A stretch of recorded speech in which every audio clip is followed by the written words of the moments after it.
Bizim gözəl Şuşamız haqqında, əsrarəngiz, möhtəşəm, təbiəti olan Şuşamız haqqında o qədər gözəl xatirələrim var. Uşaqlıq xatirələrimdən mənim birinci sinifə getdiyim an çox yaxşı yadımda qalıb. Çünki bilirsiniz, hər bir uşağın birinci sinifə getdiyi anlar çox emosional olur uşaq üçün, sevinç baxımından. Və üstəlik belə bir məqam baş vermişdi. Sinifə müəllim daxil oldu, müəllimlər daxil oldu daha doğrusu. Və sual verdilər ki, uşaqlar kim musiqi ilə məşğul olmaq istəyir? Mən isə musiqiçi ailəsindənəm. Yəni bu sual mənim üçün necə deyim, çox adi bir sual idi. Həmən əlimi qaldırdım ki, mən. Sonra isə instrumentləri sadalayanda ki, kim skripka ilə məşğul olmaq istəyir? Həmin an mən fikrə doldum ki, skripka görən nədir? Yəni musiqiçi olmağıma bax 6 yaşım var idi cəmsi. Tam dəqiq, yəni bilmirdim ki, necə olan bir instrumentdir. Çünki bizim ailədə skripkaçı yox idi. Anam pianistdir, babam tanınmış, Şuşada, Qarabağda tanınmış xanəndə olub. Əmilərim, dayılarım hamısı musiqiçidirlər, amma skripka ilə ifa edən olmuyor. Və həmən dedim ki, mən də skripkada ifa eləmək istəyirəm. Çox vaxt keçməmişdir. Mənə çox gözəl bir hədiyyə etdi bizim dahi bəstəkarımız Süleyman Ələsgərov Bakıdan Şuşaya skripka göndərmişdi. Məncə insan harda doğulursa, ora ruhən bağlı olur və oranı itirdikdə çox böyük əzab çəkir. Bugünkü gün mən Şuşa haqqında danışıram, kövrəlmirəm, amma bu 28 ildə tək Şuşa deyəndə mənim gözümün yaşı dayanmırdı. Atam gözəl xanəndə idi və bizim evimizdə həmişə canlı musiqi olurdu. Mən necə böyüdümsə, Fuad da anadan olandan ilk gündən o layla ilə böyüdü. Mən onu qucağımda saxlayırdım, bir əlimlə ona həmişə həzin musiqilər çalırdım o bələkdəykən. Ancaq biraz böyüdükdən sonra mən Mozart, Beethoven, Chopin əsərləri, Qara Qarayevin, Elmira Nəzirovanın əsərlərini ifa edirdim və Fuad onları dinləyirdi. Bundan da əlavə, ümumiyyətlə, Fuadın dayıları da, əmiləri də musiqiçi idi. Yəni, onun, deyirləri, xəmiri musiqi ilə yoğuruldu. Fuad belə böyüdü. Həmçinin çox gözəl xatırlayıram mənim babam İsa Rəhimov xanəndə, Qarabağda tanınmış xanəndə. O çox xoşlayırdı məni özünlə Qarabağda deməli rayonlara, bölgələrə götürmək və həmçinin də ailəni demək olar ki, tez-tez ya Səkili bulağa, ya İsa bulağına, yəni Şuşanın gözəl güşələrinə aparırdı. Təbiətdə necə deyim, gözəl vaxt keçirməyə. Yəni babamla, ümumiyyətlə ailəmlə olan bu xatirələr çox gözəl yadımda qalıb. Və hamımız bilirik ki, Fuad əslən Şuşalıdır və bu da bizə bir qürur hissi verir. Və birlikdə Şuşada olanda artıq bizə öz evini, babasının yurdunu göstərdi. Onun babası tanınmış bir xanəndə idi. Azərbaycan Maralı xalq mahnısının ilk ifaçısı idi. Və öz evinin pəncərəsini göstərdi. Harada ki, otururdu öz otağında, o pəncərədən baxırdı həyətə və bir məqamı mən istərdim onu vurğulayam. Nadir müəllimlə mənə dedi ki, mən bir yolu tapmaq istəyirəm. Orada balaca bir yeri idi. Orada biz uşaqlar qaçıb şirin pambıq deyirlər də, belə bir şey. Onu deyir, orada pişirirdilər və biz orada onu alırdıq və çox böyük həvəslə yeyirdik. Və onunla bir yerdə üçümüz yollandıq o yollara ki, o yeri tapaq. Və Axır ki tapdıq. Ona görə ki, müəyyən qədər dağıntılar var idi. Və orada bir otaqda deməli giriş, o birisində yəqin ki, onu bişirirdilər və Fuad girdik, baxdıq, sonra Fuadın daxilən dəyişməyini hiss etdik. O müəyyən qədər vaxt orada dayandı. Mənim qiymətli kadrlarım var. Mən onu çəkdim qıraqdan və onun göz yaşlarını da çəkdim. Bilirsiniz, sevinç hissi əlbəttə ki, kədər hissi ilə birlikdə hamımızı bürüyür.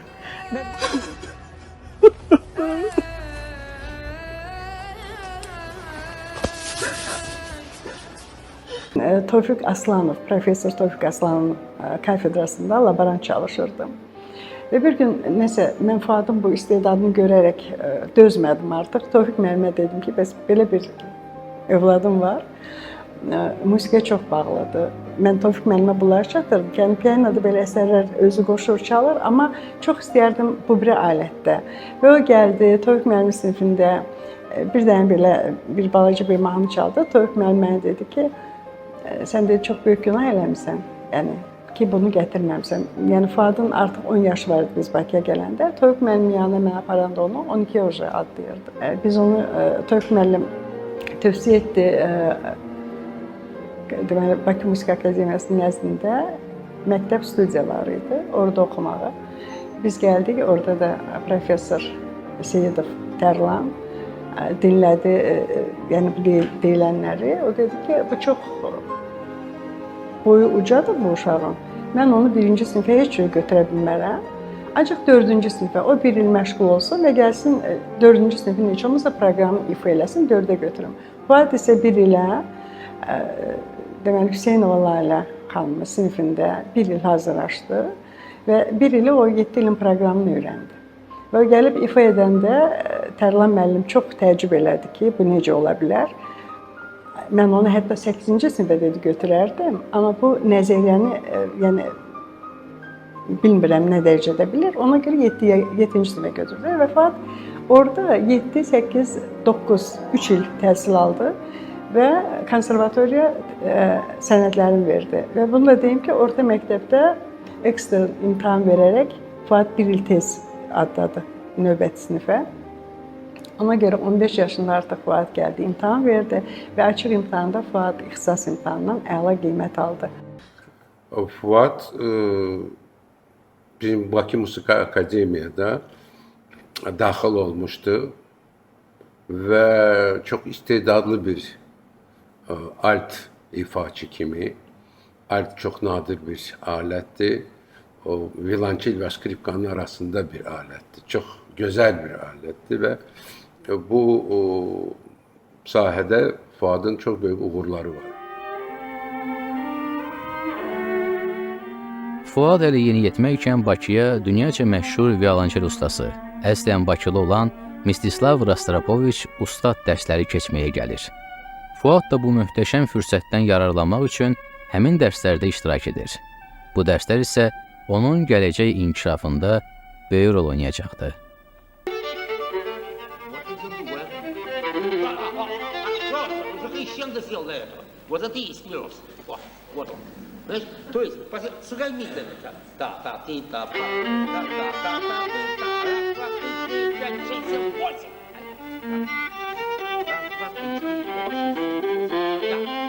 ...90-cı illərin sonlarında, 2000-ci illərin əvvəllərində mən 98-də qəbul olmuşam. Fuad məndən bir il sonra təhsil almağa başlamışdı.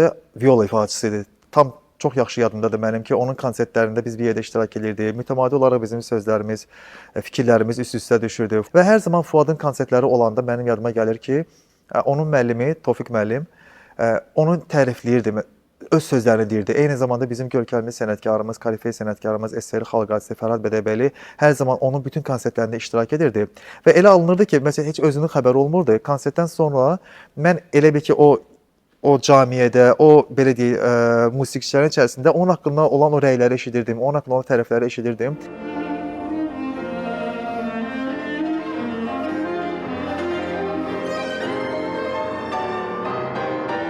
İlk ixtisası viola aləti olan gənc Fuad Bakıya gələrək maraqlı bir konsert proqramı ilə çıxış etdi.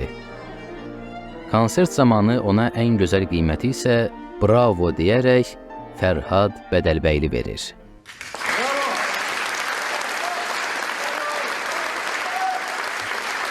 Amma ürəyində nə iş istəyirdi ki, dirijor olsun. Və sağ olsun Heydər Əliyev adına fond və Mehriban xanımın təşəbbüsü ilə Fuadı biz göndərdik Kölnə, Almaniyaya və orada neçə il ərzində o təhsil alırdı və çox uğurla təhsil alırdı. O, Azərbaycan Dövlət Simfonik Orkestrində viola ifaçısı kimi işə başladı və 2002-ci ilə qədər orada çalışdı.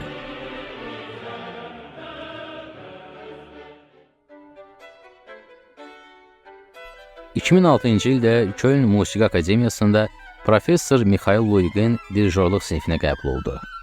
2011-ci ildə akademiyanı fərqlənmə diplomu ilə bitirdi.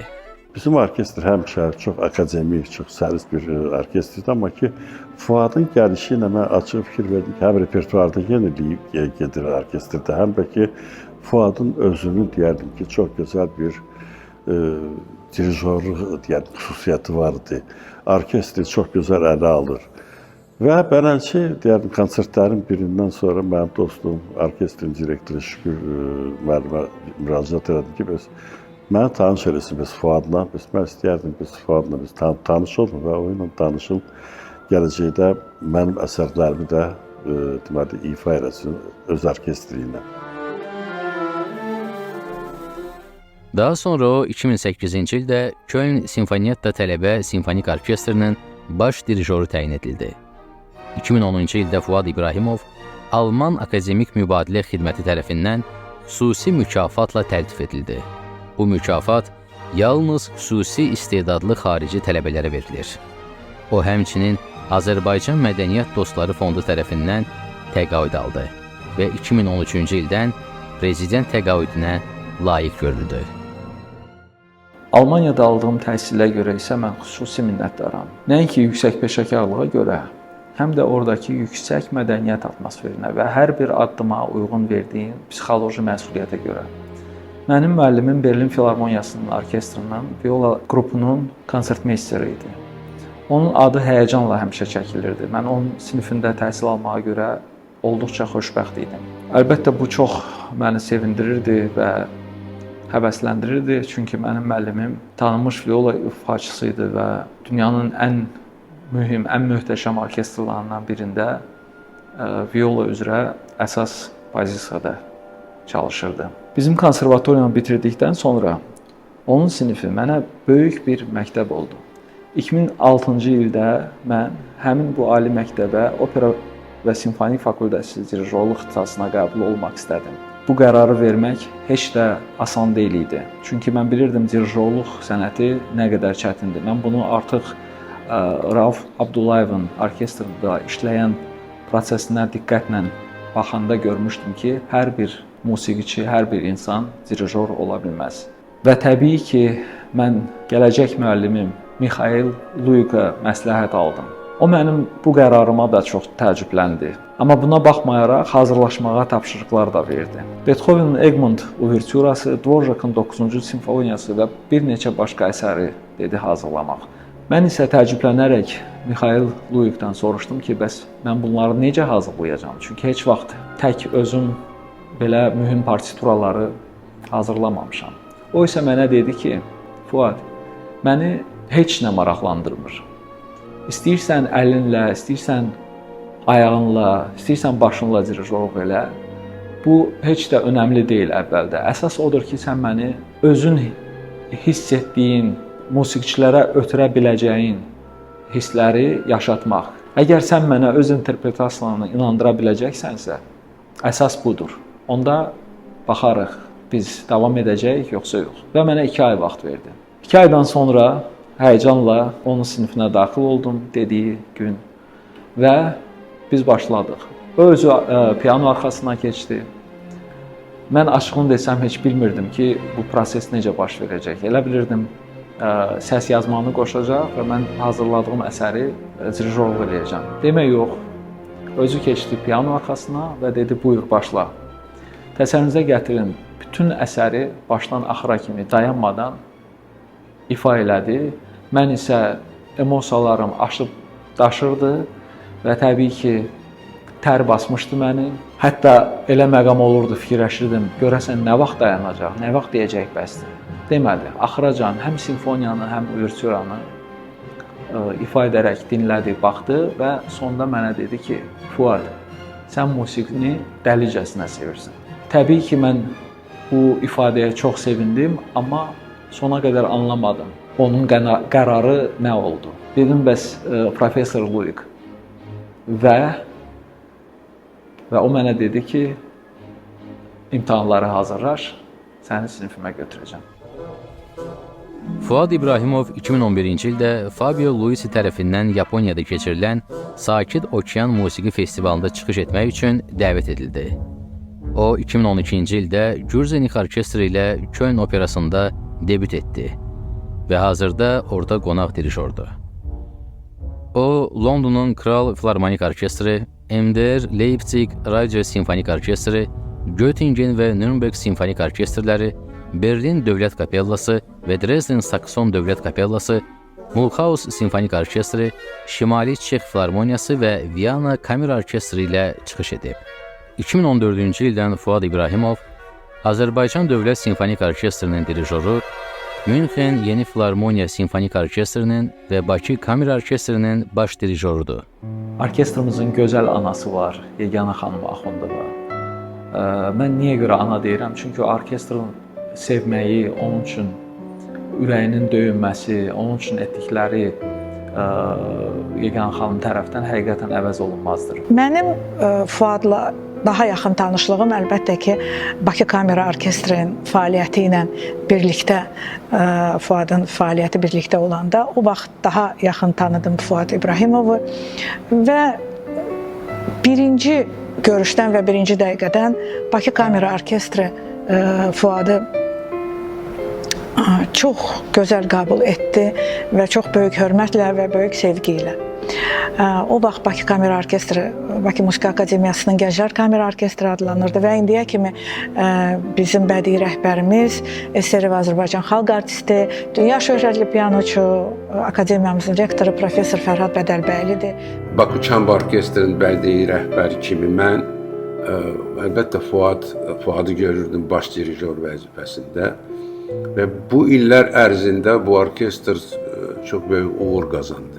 Neçə ölkələrdə biz bir yerdə konsertlər vermişik və Fuad gözəl proqramları onlarla nümayiş etdirirdi. Burada hökumət konsertlərində, beynəlxalq səhnələrdə və indi mən deyə bilərəm ki, Fuad İbrahimov Azərbaycan sənətini xaricdə ən yüksək səviyyədə təmsil edir.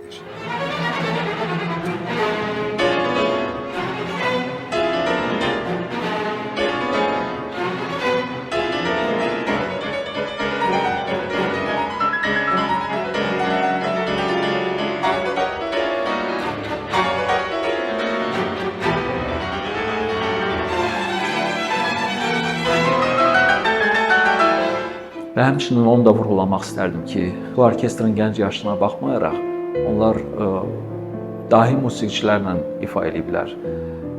Təsəvvürünüzə gətirin, canlı əfsanə Gidon Kremer bu orkestrla çıxış edib. Həmçinin dünyaca məşhur kollektiv Kremerata Baltika bu orkestrla çıxış edib. Dmitri Sitkovetski bu orkestrla çıxış edib. Yəni, mənim üçün şəxsən bu o qədər sevindirici bir haldır. Hər kollektivə nəsib olmur belə adlarla çıxış eləmək. Fuad İbrahimov həm xarici orkestrlarla, həm yerli orkestrlarla çox fərqli iş aparır, çox maraqlı iş aparır, rəngarəng bir iş aparır. Mən onun xaricdəki çıxışlarını izləyirdim internetdən, sosial şəbəkələrdən, YouTube platformasından. Orada o səhv eləmirəmsə xarici bir kanal var, Medici TV. Orada çıxış edərkən onun musiqiçilərlə söhbətinə qulaq asmışdım və söhbət əsnasında, söhbətdən sonra onlarla ifalarını dinləmişdim. Sadəcə çox möhtəşəmdir. Hər bir Azərbaycanlıya, hər bir musiqiçiyə nəsib olmur Avropa musiqi kanallarında çıxış etməsi, ümumiyyətlə Avropa musiqi mədəniyyətində çıxış etməsi, orkestrlarında çıxış etməsi bu həqiqətən də qürurverici bir haldır.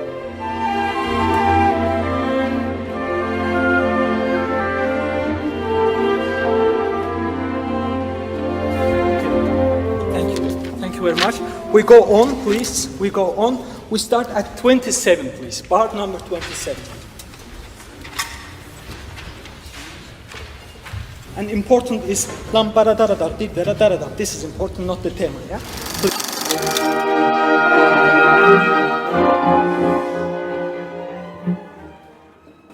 Buraya yazın 6-cı rəqəm. Ancaq temanı göstərirsə, bütün sinkopaların hamısını sakit ifa edirsiniz. 6-cı rəqəm. Fuad İbrahimov 2018-ci ildə Parisdə keçirilən dünyaca məşhur Yevgeni Svirtlanov adına 4-cü dirijorların beynəlxalq müsabiqəsində iştirak etdi və həmin müsabiqənin qalibi oldu. Bu qalibiyyətdən sonra isə maestroya dəvətlər gəlməyə başladı. Belə dəvətlərdən biri məşhur Gidon Kremer tərəfindən olmuşdu. Bundan əlavə o 27 mart 2022-ci ildə Sankt-Peterburq Filarmoniyasının simfonik orkestri ilə çıxış etmək üçün Mstislav Rostropoviç adına Beynəlxalq Musiqi Festivalının açılış mərasiminə dəvət alır. Маэстро Фуад – это музыкант с большой буквы. Выступая с ним, репетируя, это всегда приятное волнение, невероятные эмоции. То, как он понимает музыку, твои ноты, твое исполнение, то, как он тебя чувствует. С маэстро Фуадом у нас был незабываемый концерт в резиденции президента в Риме. Вы знаете, эти стены, они настолько невероятные, они передавали эпоху барокко, где мы исполняли разную программу азербайджанских композиторов, зарубежных композиторов. Те эмоции, которые мы там испытывали, они останутся всегда незабываемыми. Я там исполняла под руководством маэстро Фуада «Танец любви» нашего известного композитора Фикрят Амирова, где это было настолько сыграно с каким-то вот невероятным ритмом, настроением, эмоциями. Каждый раз пересматривая это видео, я понимаю, что там что-то было, там было как-то по-другому, там было настолько ярко, сияюще, что это незабываемо. Bizim gözəl bir səfərimiz oldu İtaliyaya. Cənab prezidentimiz orada iştirak edirdi, həmçinin İtaliyanın prezidenti həmin konsertdə idi və möhtəşəm əsərlərimizi bütün varlığımızla ifa edirdik və Ceylanın da çıxışı hər zaman olduğu kimi çox yadda qalan oldu. Ümumiyyətlə Ceylanın hər zaman olduğu kimi səmimi çıxışı, ifası hər zaman yadda qalan olur.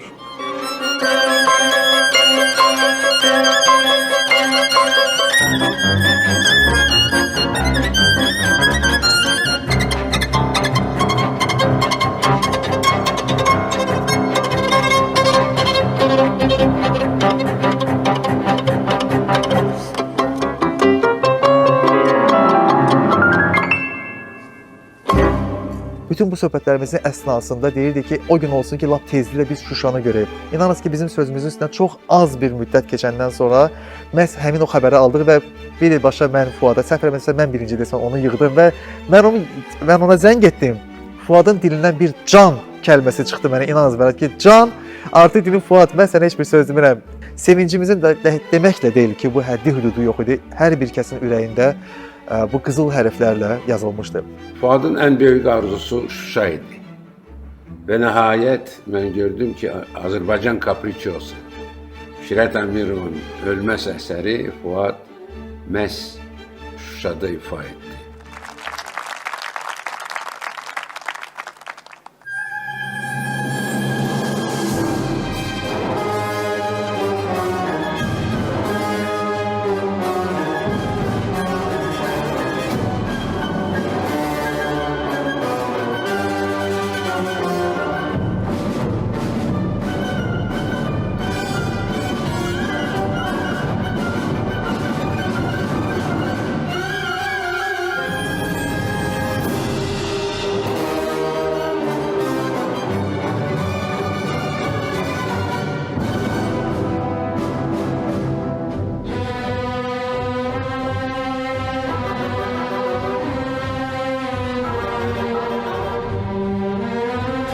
Azərbaycan musiqisində həqiqətən də belə deyək, mən deyərdim çox tarixi bir günün yaşanmasına bir səbəbkar olaraq iki musiqiçi kimi biz Moskvaya ezam olunduq və Moskvanın dünyanın ən məşhur orkestrlərinin içərisində bir yer alan Svetlanov adına simfonik orkestr ilə birlikdə Azərbaycanın əsərlərindən ibarət, Azərbaycan musiqisindən ibarət bir konsert planlaşdı.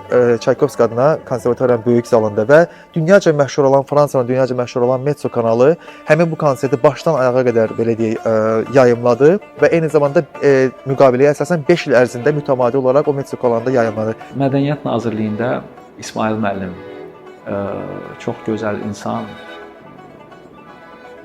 musiqini, mədəniyyətimizi sevən bir insan.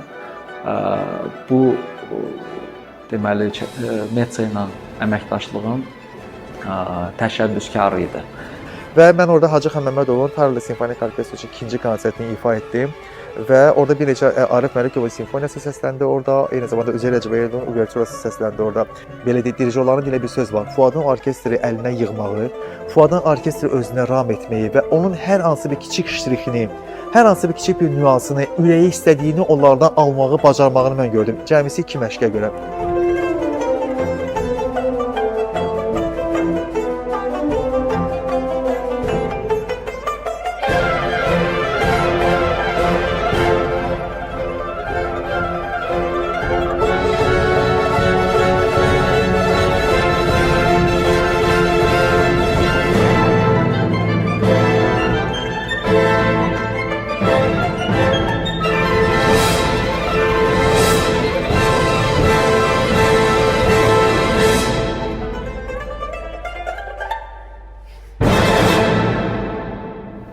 Amerika bəstəkarı Leroy Anderson'ın belə bir zarafatyanə əsəri var.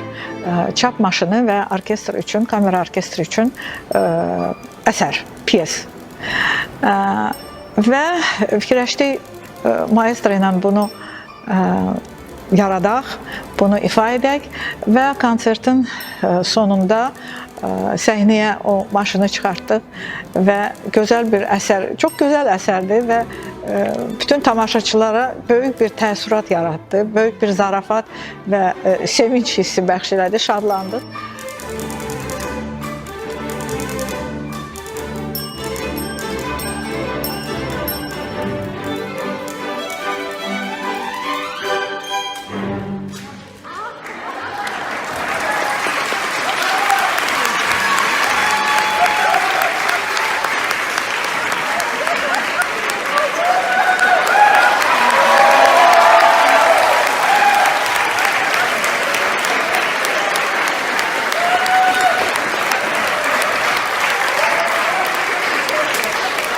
...2024-cü ildə Macaristanda Azərbaycan səfirliyinin deyərdim ki, dəstəyi ilə mənim yaradıcılıq gecəm Budapeşt şəhərində keçirildi.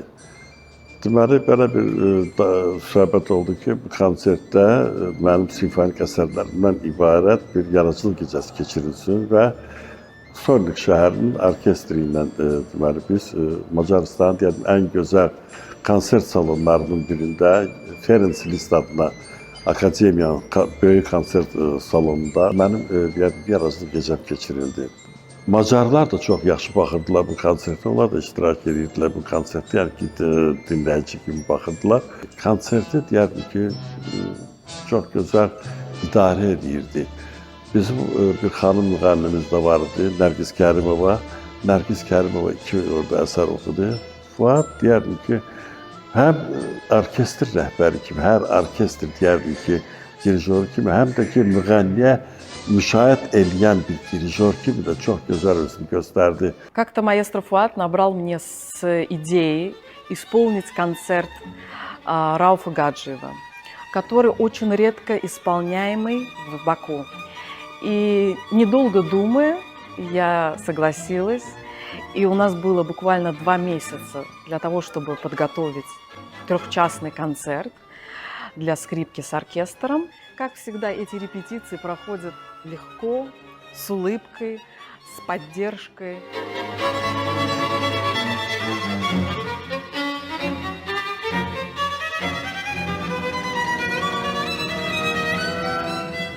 Mənim üçün gənclər uşaqlar həyatda ən önəmli yeri tutur.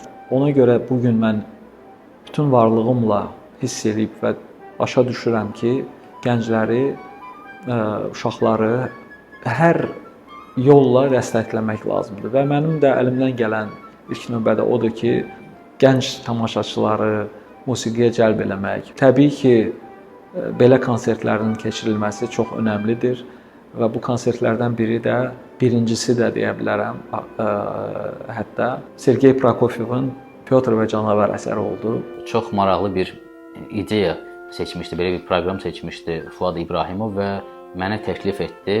Mən sevə-sevə qəbul etdim. Bu əsəri mən Hüseyn Ağa bəy olmadan yerinə yetirə bilməzdim. Çox tez bir zamanda mən bunu öz doğma dilimizə tərcüməsini ərsəyə gətirdim. Əlbəttə ki, tərcüməçi də qardaşım Arif Aslanov idi. Biz bu konserti Filarmoniyada uşaqlar üçün verdik. Hüseyn Ağa bəy çox gözəl çıxış elədi. O tək hekayəni danışmırdı. O həmçinin hərəkət edirdi ki, o nağılda olan hekayədə baş verən həyəcanmı deyim və yaxud da hansısa bir təəccübmü deyim. Bunların hamısını bütün bədəni ilə uşaqlara ötürürdü. Çox yadda qalan oldu və biz bunu mütləq davam edəcəyik. Çünki gənclər bizim gələcəyimizdir və onların düzgün yetişməsində hər birimiz cavabdehik, məsuliyyət daşıyırıq. Amma o nə qədər çalışsa da canavar daha sürətli idi. O getdikcə yaxınlaşır, yaxınlaşır, yaxınlaşır. Budur, ördəyə çatdı. Tutdu və utdu.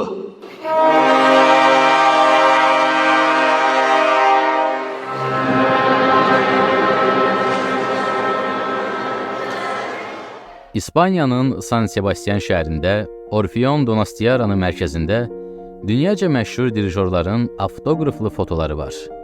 Burada kimlər yoxdur ki?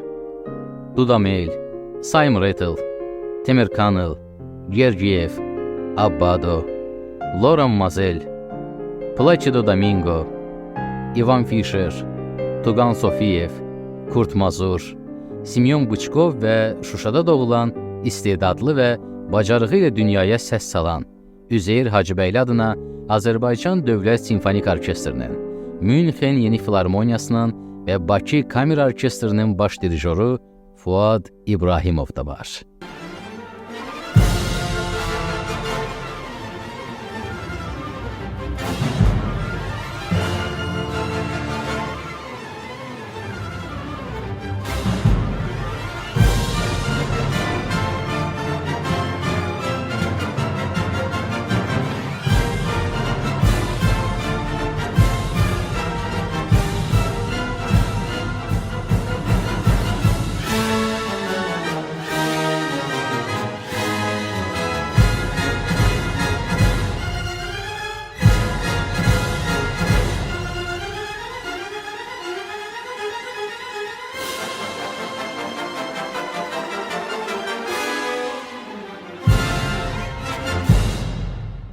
Время – это важный ресурс в нашей жизни. И маэстро Фуад его правильно распределяет. Хочу мне пожелать, чтобы все его музыкальные мечты всегда сбывались. Все, к чему он стремится, всегда было на самом высшем успешном уровне. Он идет правильной дорогой. Мы всегда все рядом. Мы всегда рады делить с ним сцену. Всего самого светлого и успешного. Fuad İbrahimovun özünün bir arzusu var. Azərbaycan Dövlət Simfonik Orkestrinin qastrollara aparmaq, Avropa turu, dünya turu təşkil etmək. Mən bu arzusunun Çin olmağını istəyirəm və istər aparıcı kimi, istər təşkilatçı kimi nə lazım olsa hər zaman ona dəstəyik. Çünki hər birimiz istəyirik ki, həm Azərbaycan musiqisi, mədəniyyəti dünyada tanınsın, daha çox tanınsın, daha çox yayılsın, sevilsin və həm də ki, Üzeyir Hacıbəyli adına Azərbaycan Dövlət Simfonik Orkestri Azərbaycandan kənarda öz uğurunu, öz istedadını hər kəsə göstərsin.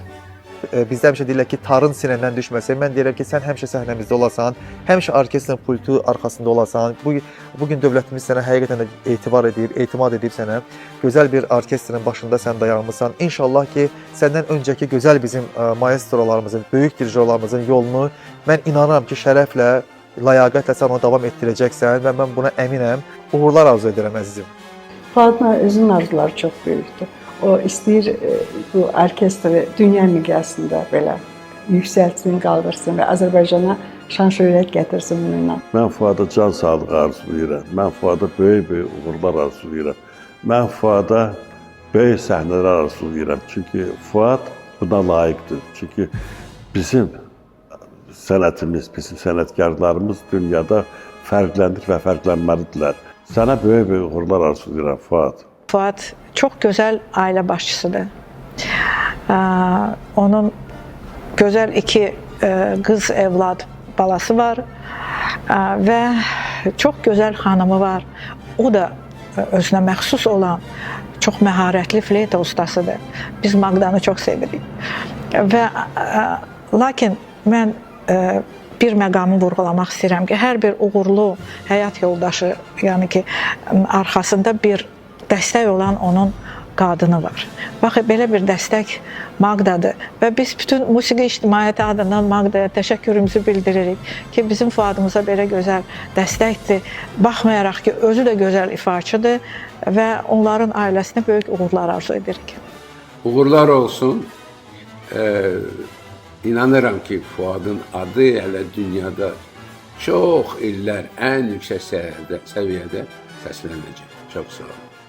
Bu günləri çox istərdim tez görmək ki, bizim kollektivin, bizim musiqilərlə böyük səfərləri, böyük turneləri, konsert turneləri baş tutsun. Yəni bunu mən çox səbirsizliklə gözləyirəm və çox həddindən artıq arzu edirəm.